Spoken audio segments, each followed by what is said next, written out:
Indo Pak సరిహద్దుల ఉద్రిక్తతలకు తెరపడింది. తాత్కాలిక కాల్పుల విరమణకు ఇరు దేశాలు అంగీకరించాయి. అయితే అమెరికా అధ్యక్షుడు డొనాల్డ్ ట్రంప్ దౌత్యం ఫలించినట్లయింది. కాల్పుల విరమణకు భారత్ పాక్ దేశాలు అంగీకరించాయి. మధ్యాహ్నం 3:15 భారత డీజీఎంఓకు పాకిస్తాన్ డీజీఎంఓ ఫోన్ చేశారు. మరోసారి చర్చలు ఎల్లుండి జరగనున్నాయి.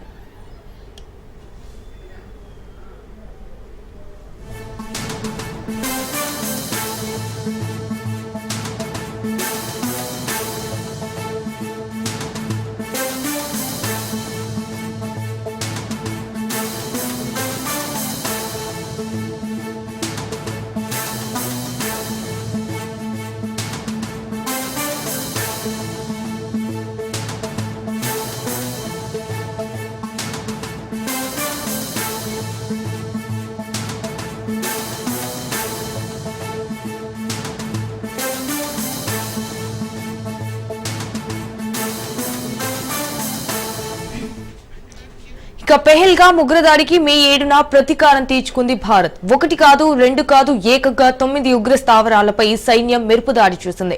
శత్రువు అప్రమత్తమయ్యేలోపే ఆట ముగించేసింది. వందలాది మంది ఉగ్రమూకలు పనిపెట్టింది. అయితే పరిమితంగా వ్యూహాత్మకంగా చేపట్టిన చర్యతోనే పాక్ సైన్యం బిత్తరపోయింది. భద్రతా మండలిలో ఇండియాను దెబ్బకొట్టాలని సెల్ఫ్ గోల్ చేసుకుంది.